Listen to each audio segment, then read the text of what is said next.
Hello student, मैंडजिम academy के online portal पर आप लोगों का स्वागत है। आज हम लोग फिजिक्स के एक important topic unit of charge के बारे में डिस्कस करेंगे कि विद्युत आवेश का मात्रक कौन कौन सा हो सकता है। तो वेरी इंपॉर्टेंट क्वेश्चन, यहाँ से आप लोग को एक एक नंबर का क्वेश्चन एग्जाम में पूछ सकता है। तो स्टार्ट करते हैं हम लोग। यहाँ से आप लोगों को सबसे पहली बात करते हैं हम लोग कि विद्युत धारा किसे बोलेंगे। तो सबसे पहले यहाँ पे लिख के चल रहा हूं मैं कि वी नो दैट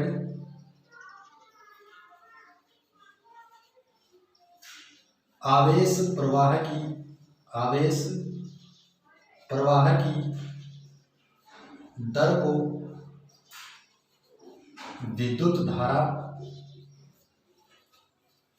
कहा जाता है। हमें पता है कि आवेश प्रवाह की दर को विद्युत धारा बोलेंगे, या फिर इसी को बोले हम लोग कि rate of flow of charge is called electric current.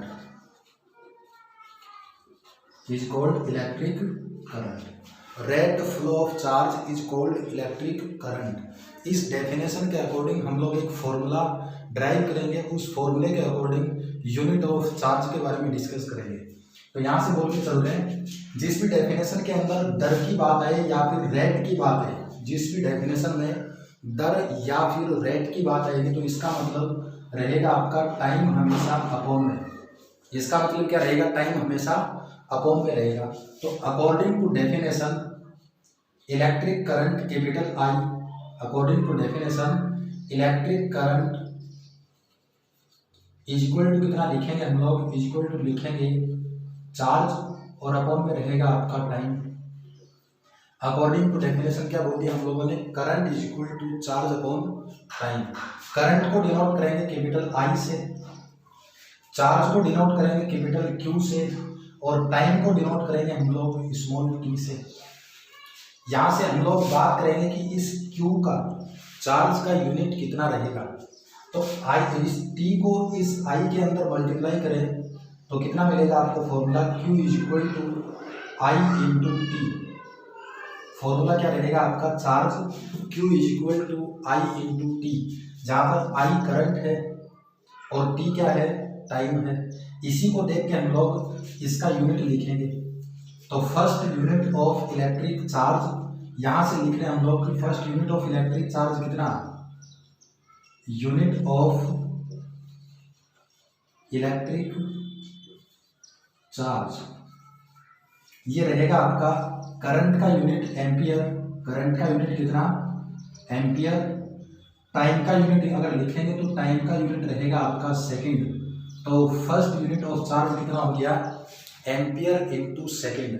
या फिर इसी को आप लोग लिखो तो इसी को आप लोग लिख सकते हो कि ये रहेगा आपका एम्पियर इंटू में सेकेंड हो, या फिर एम्पियर इंटू में मिनट हो, या फिर एम्पियर और इंटू में कितना हो आपका? आवर हो। तो इसका मतलब भी क्या रहेगा? ये यूनिट भी चार्ज के यूनिट होते हैं। यहाँ से चेक कर लेना कि करंट का मतलब, एम्पियर का मतलब करंट, और इंटू में ये सेकंड, मिनट, और आवर किसका यूनिट हो जाएगा? टाइम का। तो आई इंटू टी जो फॉर्मूले के अकॉर्डिंग बोल रहे थे, इसका यूनिट कितना हो गया चार्ज का? Ampere into second. Ampere into second charge का एमकेएस सिस्टम में, एमकेएस सिस्टम के अंदर यूनिट होता है। एम्पियर इंटू सेकेंड चार्ज का एमकेएस सिस्टम में यूनिट रहेगा। सेकेंड अगर बात करें हम लोग कि इसी एम्पियर इंटू सेकेंड को क्या बोलेंगे, तो इसी एम्पियर इंटू सेकेंड को हम लोग कूलाम कहेंगे। इसी को क्या बोलना है? एम्पियर इंटू सेकेंड को कूलाम बोलते हैं। और एम्पियर इंटू सेकेंड को कूलाम बोला तो ये किस सिस्टम में बोलना है? ये बोलना आपको स्टैंडर्ड इंटरनेशनल सिस्टम या फिर एसआई सिस्टम में चार्ज का यूनिट रहेगा आपका कूलाम। जैसे फॉर एग्जांपल हम लोग बोले कि फोर्स का यूनिट कितना? फोर्स का यूनिट होता है आपका किलोग्राम मीटर पर सेकंड स्क्वायर। वर्क डन का यूनिट कितना? किलोग्राम मीटर स्क्वायर अपॉन में सेकंड स्क्वायर। ये किसमें है यूनिट? ये यूनिट है आपका एमकेएस सिस्टम में यूनिट है। एमकेएस सिस्टम में हम लोग एसआई सिस्टम में जो बात करते हैं तो एसआई सिस्टम में किलोग्राम मीटर पर सेकंड स्क्वायर को ही न्यूटन कहा जाता है। इसी को क्या बोलते हैं हम लोग? न्यूटन। और kilogram metre square upon second square को हम लोग एसआई सिस्टम में क्या बोलते हैं? जूल बोलेंगे। एसआई सिस्टम में क्या बोलना है इसको? जूल। सेम इसी तरीके से एम्पियर इंटू सेकंड को क्या बोलते हैं हम लोग? इसी तरीके से एम्पियर इंटू सेकंड को बोलना है कूलम। फिर इसके बाद में चार्ज का थर्ड यूनिट रहेगा आपका सीजीएस सिस्टम में। सीजीएस सिस्टम के अंदर चार्ज का यूनिट रहेगा आपका स्टेट कूलम। स्टेट कूलम या फिर इसी को बोलना है इलेक्ट्रोस्टैटिक यूनिट। इसी को क्या बोलना है? Electrostatic unit. शॉर्ट में अगर लिखें तो ईएसयू। चार्ज का सीजीएस सिस्टम में यूनिट कितना रहेगा? इलेक्ट्रोस्टैटिक यूनिट या फिर स्टेट कूलम या फिर इसी को फ्रैंकलिन कहा जाता है। इसी को क्या बोलेंगे हम लोग? फ्रैंकलिन बोलेंगे। तो चार्ज का सीजीएस सिस्टम में यूनिट क्या रहेगा आपका? स्टेट कूलम, इलेक्ट्रोस्टैटिक यूनिट और फ्रैंकलिन। अब यहाँ से अगर आपको ये बोल दें कि चार्ज के एसआई सिस्टम और सीजीएस सिस्टम के बीच में रिलेशन क्या रहेगा, तो उसकी बात करते हैं हम लोग कि चार्ज का एसआई सिस्टम और सीजीएस सिस्टम में रिलेशन। इंपॉर्टेंट यहाँ से पूछेगा आप लोगों को कि relation between units of charge in SI system and CGS system. तो ये रहेगा आपका 1 coulomb is equal to 3 into 10⁹ electrostatic unit के इक्वल। ये रिलेशन को आप लोग ध्यान रखें कि 1 कूलम इज इक्वल टू कितना? 3 इंटू 10⁹ इलेक्ट्रोस्टैटिक यूनिट रहेगा। नेक्स्ट यूनिट की अगर बात करें तो नेक्स्ट यूनिट ऑफ चार्ज रहेगा आपका कौन सा? ये रहेगा इलेक्ट्रोमैग्नेटिक यूनिट।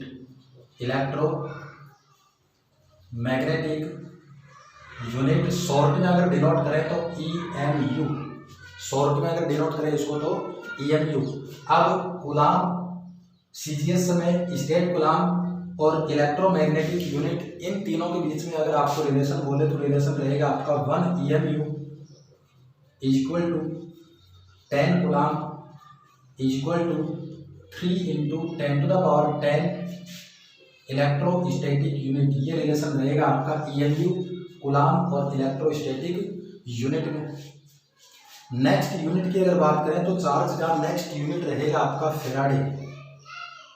नेक्स्ट यूनिट क्या रहेगा? फेराडे, जिसको डिनोट करेंगे कैपिटल F से। चार्ज का सबसे बड़ा यूनिट फेराडे रहेगा। और आप लोग ये भी ध्यान रखें कि 1 faraday is equal to approximate 96,500 coulomb होता है। 96,500 कूलम। तो यहाँ से हम लोगों ने चार्ज के यूनिट की बात की कि चार्ज का सबसे पहला यूनिट या फिर एमकेएस सिस्टम यूनिट कितना? एम्पियर इंटू सेकेंड, मतलब करंट इंटू में टाइम। करंट इंटू में टाइम, एम्पियर इंटू सेकंड बोले, एम्पियर इंटू मिनट बोले या फिर एम्पियर इंटू आवर बोले, तो इसका मतलब किसका यूनिट है? ये चार्ज का यूनिट है। अगर आपको एसआई सिस्टम में बोल दें कि चार्ज का एसआई सिस्टम में यूनिट, तो इसी एम्पियर इंटू सेकंड को कूलम बोलते हैं। चार्ज का सीजीएस सिस्टम में यूनिट कितना? स्टेट कूलम या फिर इलेक्ट्रोस्टैटिक यूनिट या फिर इसी को हम लोग बोलेंगे फ्रैंकलिन। अब एसआई सिस्टम और सीजीएस सिस्टम के बीच में रिलेशन की बात करें तो 1 coulomb is equal to 3 into 10⁹ ESU। और चार्ज का नेक्स्ट यूनिट रहेगा आपका इलेक्ट्रोमैग्नेटिक यूनिट EMU। अब इलेक्ट्रोमैग्नेटिक यूनिट कूलम और ESU के बीच में रिलेशन की बात करें तो 1 electromagnetic unit is equal to 10 coulomb is equal to 3 into 10⁻10 electrostatic unit रहेगा। और चार्ज का सबसे लार्ज यूनिट की अगर बात करें तो वो रहेगा आपका faraday. 1 faraday is equal to approximate 96,500 coulomb रहेगा। यहाँ से आप लोग लिखना कि ये इसका क्या है? सबसे लार्ज यूनिट। चार्ज का सबसे स्मॉल यूनिट की बात करें तो चार्ज का सबसे स्मॉल यूनिट रहेगा आपका, सबसे स्मॉल यूनिट स्टेट कूलम या फिर इलेक्ट्रोस्टैटिक यूनिट रहेगा। ये था यूनिट ऑफ चार्ज के बारे में। अब एक बात और करें अगर कि we know that current I is equal to charge upon time है। टी को अगर इधर करें तो charge Q is equal to मिला आपको I into T. Q is equal to कितना मिला आपको? I इंटू टी मिला है। इसी से अगर आप लोग ये बोले कि चार्ज का डायमेंशनल फॉर्मूला कितना रहेगा, तो चार्ज का डायमेंशनल फॉर्मूला अगर लिखना हो आपको, तो डायमेंशनल फॉर्मूला